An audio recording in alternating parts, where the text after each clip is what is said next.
good morning even to everybody for this cabinet meeting, virtual of course. This is being live streamed across our council social media and the agenda is available online.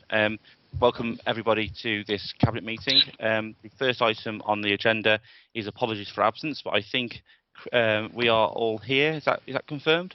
That's correct, Chair. Thank you very much. Declarations of interest. Any declarations of interest at this point, or a point before the meeting, the business is transacted, please? No declarations of interest. The minutes from the previous meeting, those have been previously circulated. Do you have a proposal in regards to those minutes? Thank you, Richard. I'll sign them in due course. Leaders' announcements. I just want to say a huge thank you to all of our community for working with us to keep these COVID numbers down. We are seeing a increase across the nation and the region, and our local numbers are also increasing too, but we still thankfully are below the national and regional averages.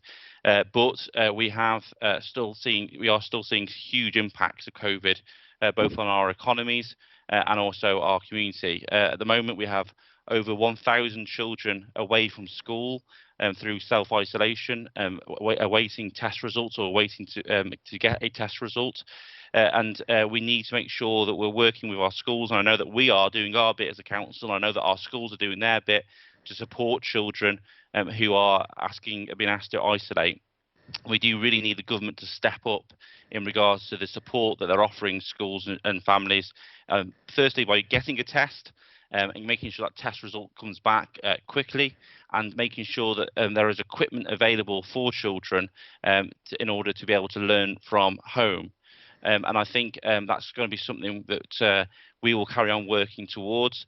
We've already got the test centre at Iron Bridge. We've extended that lease with Deloitte, who are working on behalf of the government, and we are also agreed to a second drive-in testing centre in Telford, with that news to be announced later on today. So we are doing all that we can as a council to support the national effort, but we really do need the government to get a grip on the testing regime.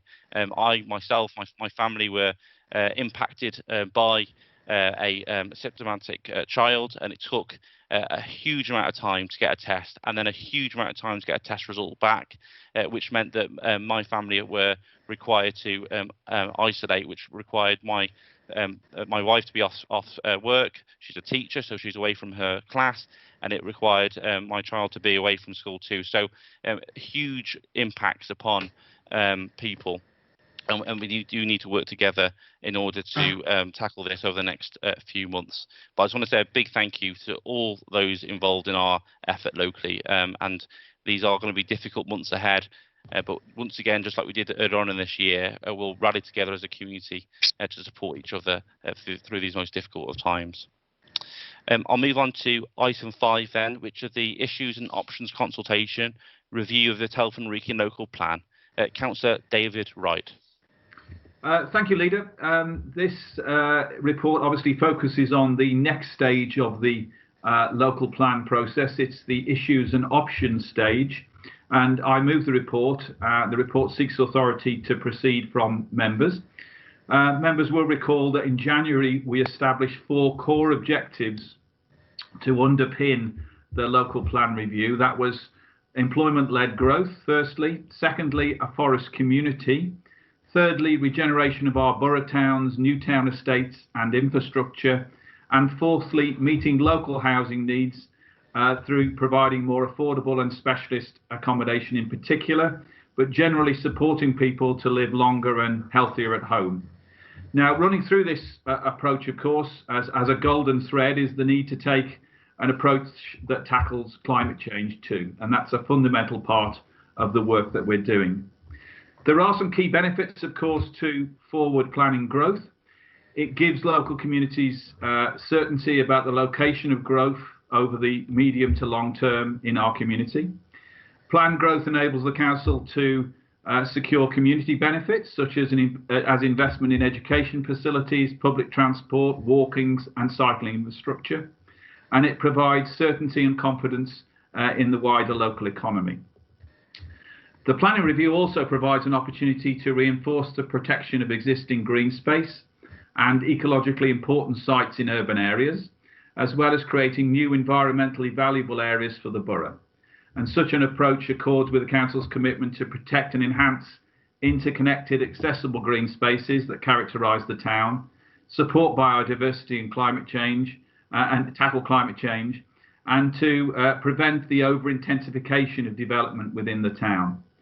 We also have policy proposals here for consultation around electric vehicle charging infrastructure, and as I've said, regeneration of our district and town centres and new town estates, and they all form part of the consultation. The issues and options stage of the review is a technical consultation. We're consulting on options for housing and employment growth. We're not at this stage identifying preferred development strategies or sites. So we have a series of options here. This is about our overarching approach. We would then go on later in the process to talk about specific sites and our broad technical approach. The consultation runs from the 12th of October to the 4th of December, and there's a comprehensive and, as you would expect, COVID-aware communication strategy around this. Now, let's be very clear. The government have been very clear in their proposed planning reforms and the planning white paper that where local authorities fail to address their development requirements, the government will do it for them. Such a situation would remove local control over the plan. It is disastrous for local democracy, in my view, and it opens the borough up to potentially unplanned speculative development in order to meet national housing targets. So it's in our interest as a borough to proactively and locally address our development needs. Fundamentally, this government are proposing to centralise the planning system. They're following on from the Prime Minister's mantra to build, build, build. Well, we think it's best to plan locally with a real input from local people and through our local democratic process. So I commend this report to you. Thank you, David Wright. Any comments from Cabinet members, if you'd like to raise your virtual hands?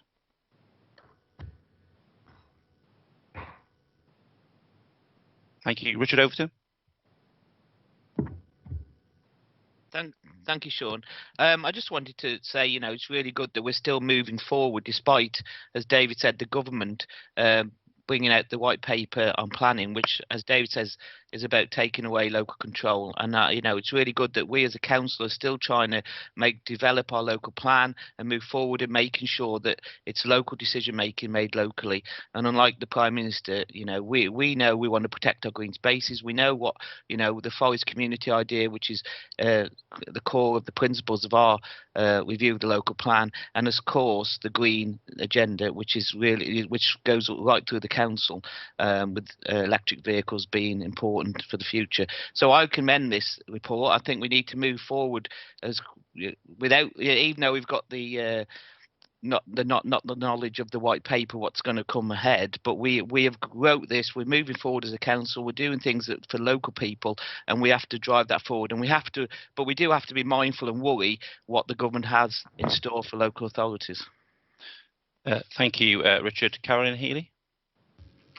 Yeah, I mean, planning has an impact on local people and local communities, and so it's important that local communities have their say in the planning process. And so I really welcome, the report. I think having the issues and options paper is so important, and I think all of us as members have got a duty really to encourage our communities to read this and comment on it. I think so often planning can be seen as very dry. A lot of people think I'm not really interested in that, and I think we've got a job to explain to our communities the impact that a local plan has and what those policies have as it sets out in the issues and options paper. Through planning, that's how we can address things like climate change. That's how we protect our green spaces. That's how we provide our affordable homes and our community infrastructure. And so it affects every aspect of our lives, whether you're buying a new house or not. And so, I really hope all members across the council help to support and encourage our communities to engage in this process and comment on this paper. Thank you. Thank you. Thank you, Carolyn. Is any other Cabinet members wish to speak at this time? No. Okay, I'll open it up to the Leaders of the Opposition. Councillor Eade. Thank you, Chairman. You say in the report that any delay in bringing forward the review to await the final outcome of the government's white paper would affect the borough's ability to bounce back post-recession, respond to inward investments, opportunities, new jobs, and enhance the borough's green spaces. Look, we have a local plan already to continue to drive housing growth forward. Or are you saying at the moment that the council's plan isn't fit for purpose? I mean, planning permissions are already being granted, which continually nibble away at our green spaces.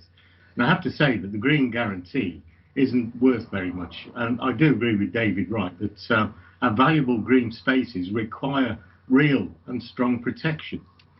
You also say it would limit the council's ability to address climate change and plan for clean growth. Well, look, we're already lagging way behind on that since we declared a climate emergency. And we're seeing that problem with electric charging points at the moment. But the issues and adoptions document will be critical for the sustainable development of our borough, and we will rigorously challenge that wherever necessary. However, we still come back to the government's planning proposals, which may or may not, in the end, determine housing numbers, etc., and lead to the zoning of development areas across the borough.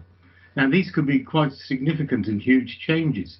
We don't know the outcome of the consultation, but there is a potential there which will undoubtedly affect any review that this council takes of the local plan. Now, well, except the comments to a close now, Andrew, please. Yeah, I will. Well, except the council's argument for continuing with the consultation is all very well and good, but the final decisions will have to wait until the government reaches its own conclusions on planning policy. Thank you, Andrew. David, sorry, Bill, did you want to come in? Yeah, apologies for having to wait. My little Donny won't work when it's on the computer. Sorry about that. A number of comments, and my education, to be honest. The new government proposals, which we haven't completely had yet, will they... I mean, I think it's also worth reminding everybody who's listening into this, the government already sets the housing number targets for each local authority.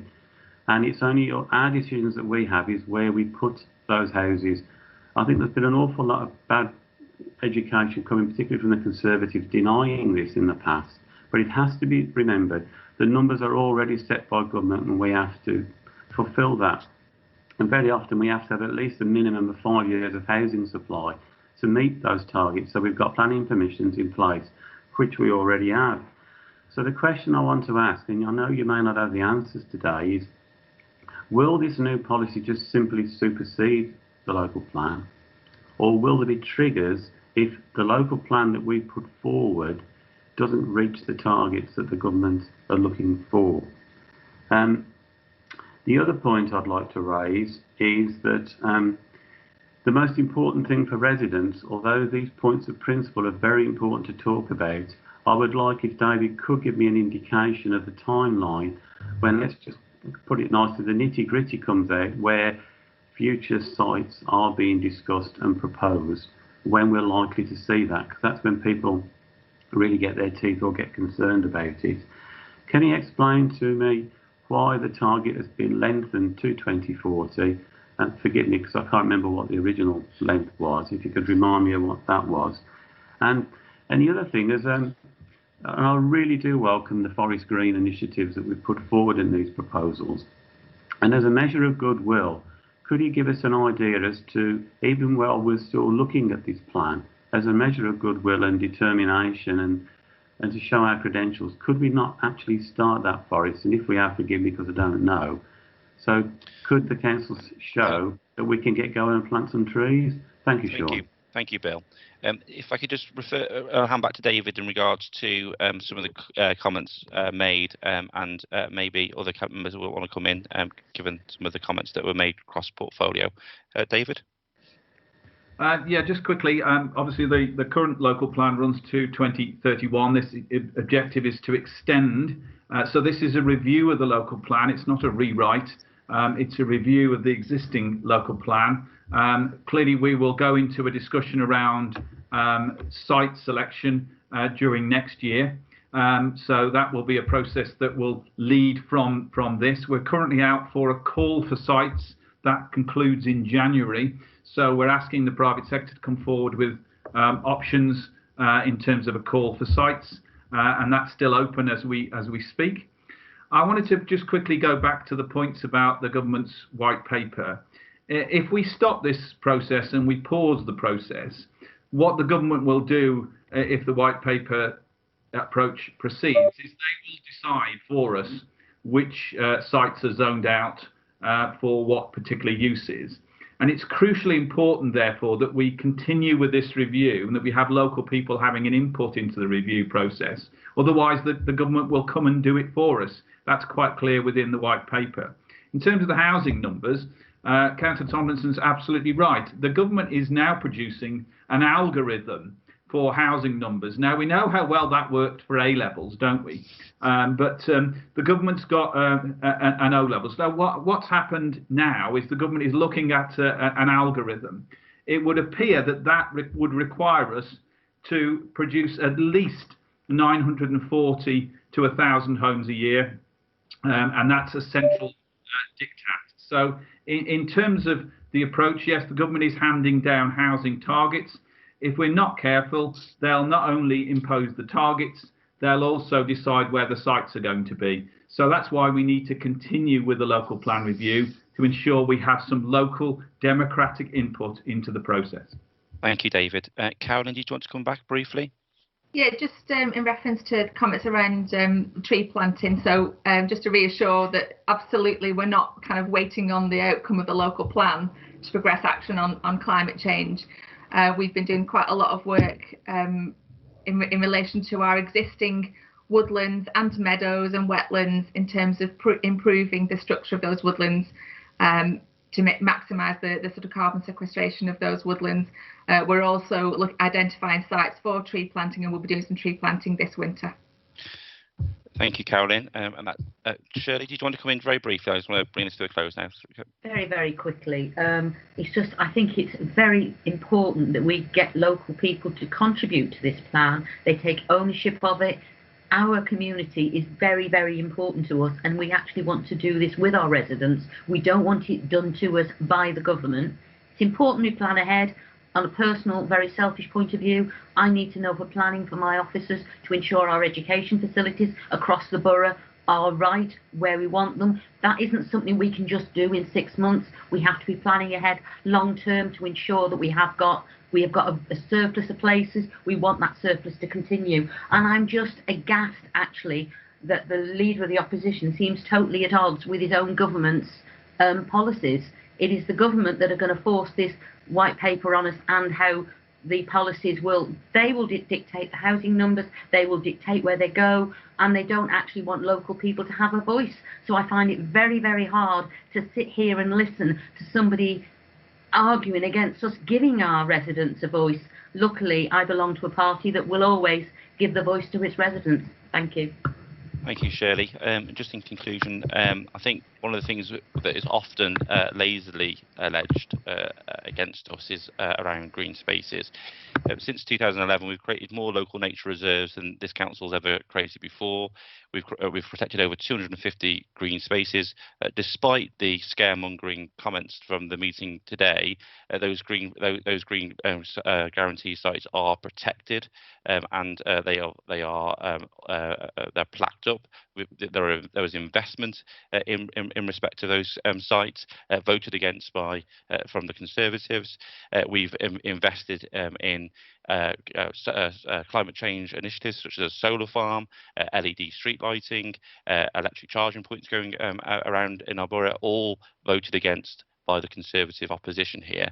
So it's really easy and cheap to have a go, but actually it's what you do when you've come to voting on a particular decision.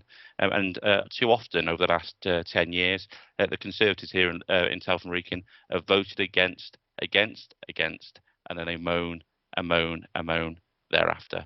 And actually, I think the residents have seen through that. Anyway, David, did you move those proposals? I did, Leader, in my opening sentence. Thank you very much. And is that seconded? Second that. Everybody in favour?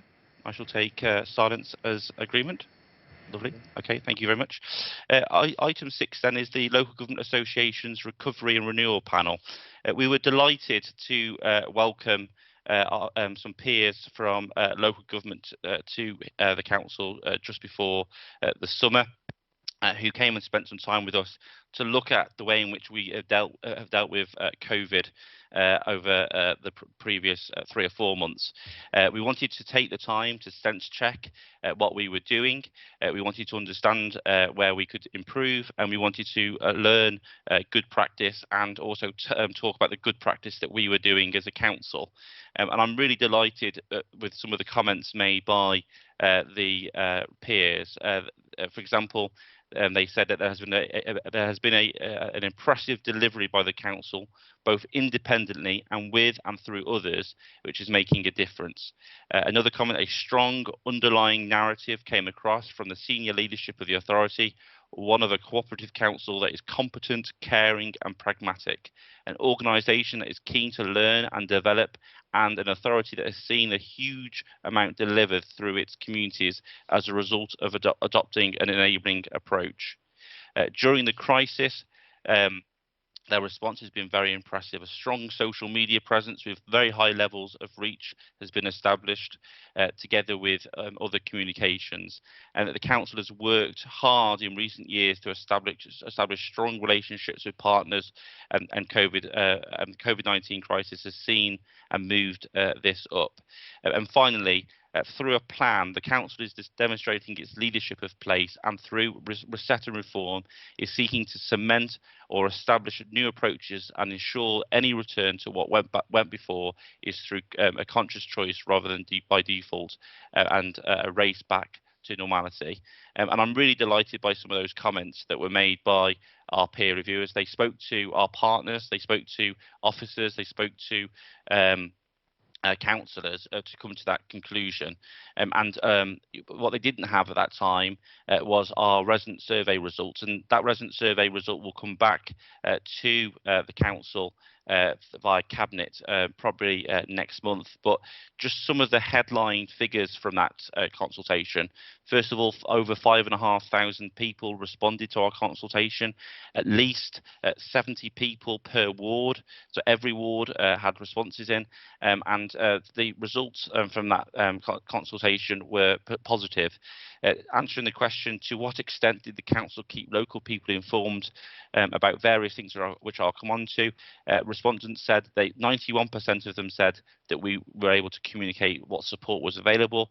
87% said that we were able to communicate ways in which volunteers could help. 92% said we were communicating about our advice and guidance on staying safe, and 89% people said that we were communicating well on our council services. And two questions that were asked directly. 75% of respondents said that the support that the council provided its residents during the pandemic was either fairly or very helpful, and 72% of respondents think that the leadership of the council has done a good job in responding to COVID-19. And I think taking that resident survey alongside the peer survey really is a boost of confidence in the administration, in our officers and our partners. And I'd like to thank all of our staff, all of our members and all of our partners for the work that we did.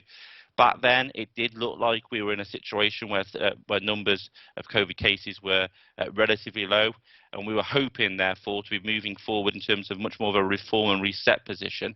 Clearly, given the Prime Minister's announcements earlier this week, it now looks likely that we're going to return back to significant numbers over a very difficult time.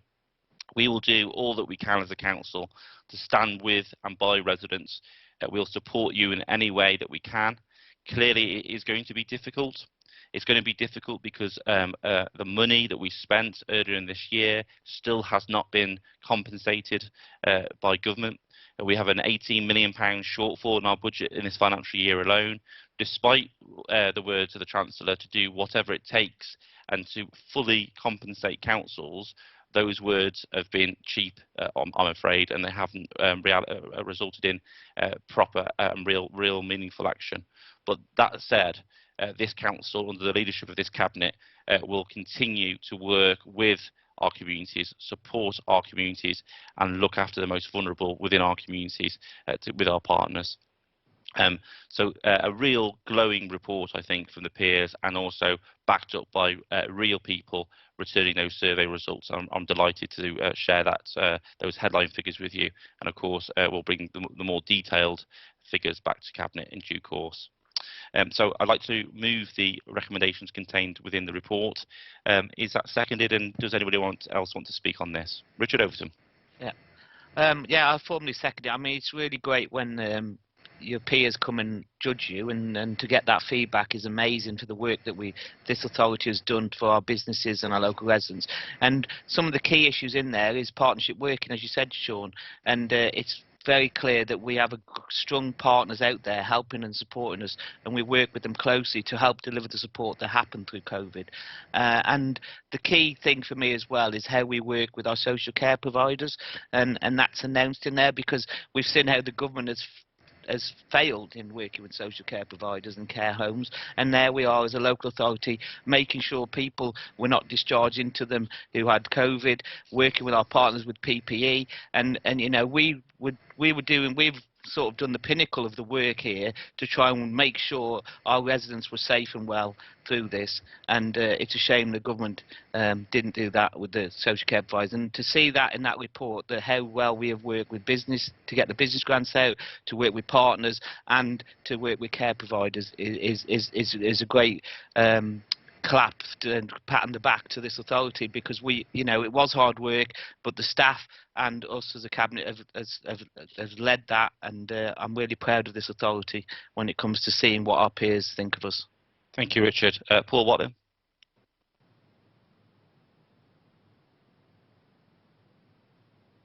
Hi, yes, thanks, Leader. I just wanted to say this is a acknowledgement of the partnerships across Telford and Wrekin. It's about the whole team Telford, and that's our communities, the local trusts that have kept our community centres open, the food banks across the town who have worked hard to ensure that that people have been fed during this crisis. I have to say I'm proud of what Telford and Wrekin and the officers here have achieved over this period, and both the feedback from the peer review and from the survey gives me great hope for the future in terms of how we can work in partnership. Thank you, Paul. Lee Carter.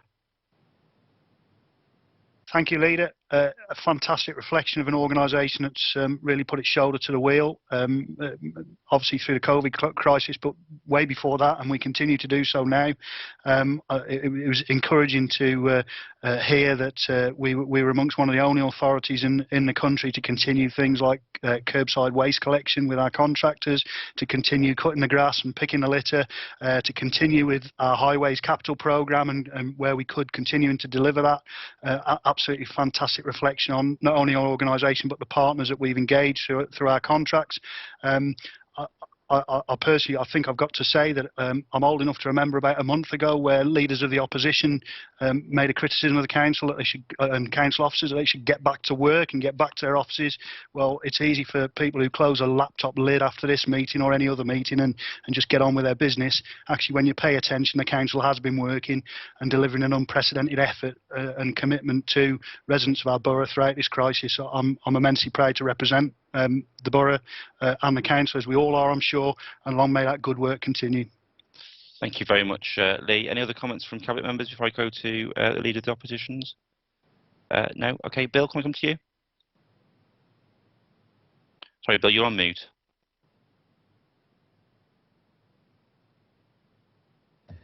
My wife's always wanted a mute button for me, but there you go. I want to put on record a huge thank you to all the residents that have volunteered and helped. I know it might be not the appropriate place on the agenda, but I want to put that on record. And a huge thank you to our staff for the efforts they've gone on the front line and all the what they've done, and all the partners that we have. And I think, keeping it short, we owe them all that to fight like the clappers, can't get over a better expression, to get the money from the government to pay for what we've already had to pay for, and what inevitably will be future bills to help support the community that we love. And if we don't fight for that money, and if the other opposition leader doesn't fight for that money, then goodness me, what are we there for? Thank you. Thank you, Bill. Andrew Reid. Yeah, thank you, Chairman. I've always, in fact, on several occasions, made my views clear on the way that the council has performed through the COVID emergency. I've made no bones about that. I think senior officers, etc., have done extremely well. This council has done a good job, and I'm not surprised at the survey results at all. What Councillor Carter said about me wanting to force officers back to it is absolute nutter bunkum. I never said any such thing whatsoever. And if you believe what you read in the Shropshire Star, then more fool you, to be quite honest. Oh. What I did point out, and I'll say now, and I have a transcript of what was actually said to the Shropshire Star, is that many people would welcome the opportunity to go back to work because of social interaction, childcare issues, and many other things. And there are those that do not want to go back, and we should encourage people to work from home. So believe that in the Star, if you will. Then, well, okay, Andrew. You know, Thank you you. leave me wondering, Councillor Carter. Okay. Well, I'm sure you will publish the transcripts that you've got, but what we have learned over a long time is it doesn't matter if it's reported in the Shropshire Star, articulated and recorded and broadcast on Radio Shropshire, emails that you've written, you always seem to try and distance yourself from the facts in hand, and this is no different today. So thank you very much for your kind comments, Bill and Andrew, in regards to the council's performance. I also want to just echo a big thank you to our residents. We had over 1,000 volunteers sign up for to support us in our endeavours. We're going to need them again, and we're going to need our partners again. And there are people out there that will want a lot of reassurance, and I think the government absolutely has to get a grip of this situation. This has happened, this second wave has happened not through an act of God, but through the incompetency of the government not having a fully functioning test, track and isolate programme, and not having a grip on the detail. And lives are being put at risk this winter because of that incompetency, and they need to get a grip and stop with the sound bites and stop with the press releases and just get into the detail of what matters, which is to keep our residents safe.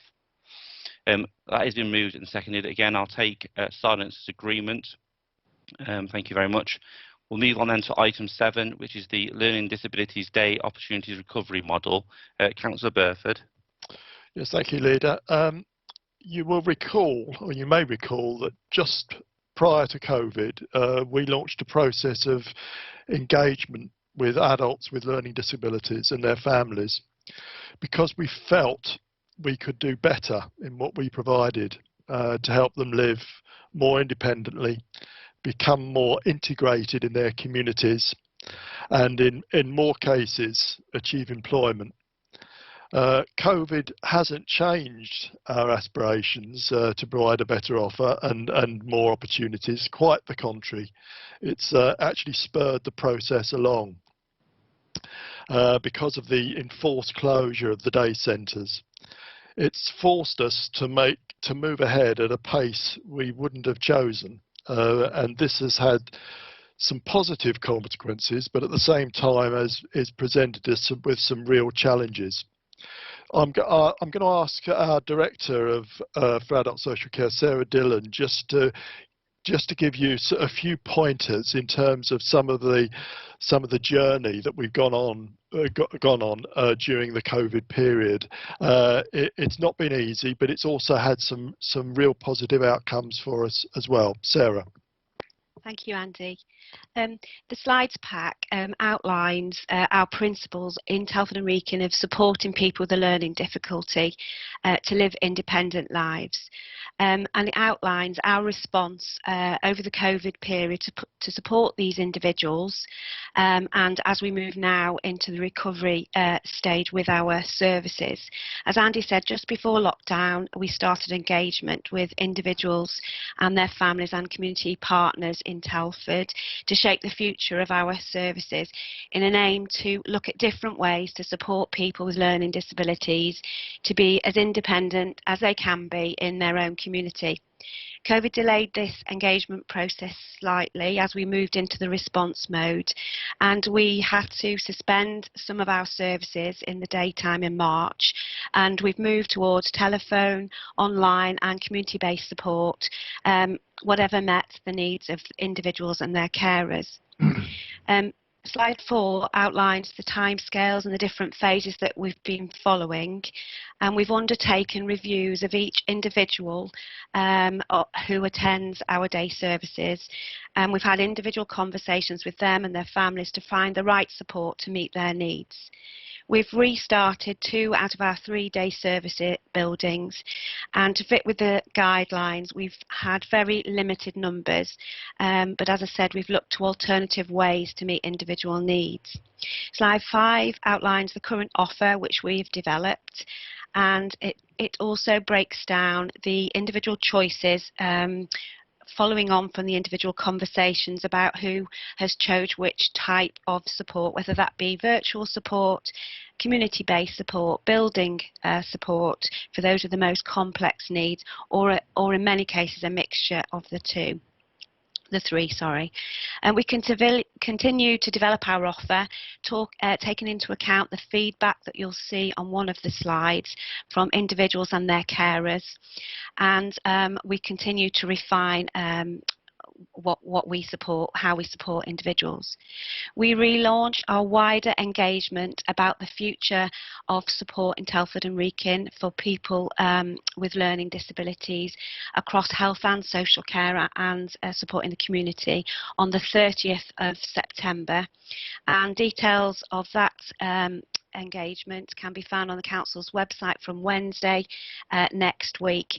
And our first virtual engagement session is on the 30th of the 9th with stakeholders and community members, and details of which can be found on the website from Wednesday.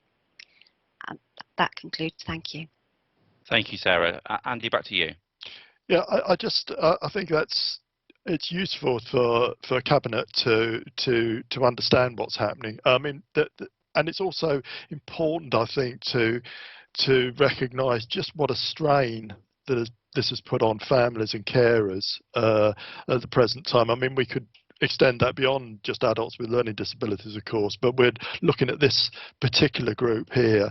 It's been really tough on them, and I mean, our staff have had to adapt from being carers in day centres to actually making telephone calls to try and check on their welfare, and in those calls trying to provide the customers with some stimulating activity. So their skills have had to change over this time. That's not been easy, and they will say themselves they've not always got that right. It's been a real challenge for them. Some of the individuals have really thrived during this period because they found different opportunities that they didn't even know existed in their communities with our help. In other cases, it's been more difficult, and there's still a yearning to get back to the day centres, and often the respite that means for carers. But the importance of our approach, I think, has been the individual one, and Sarah highlighted this.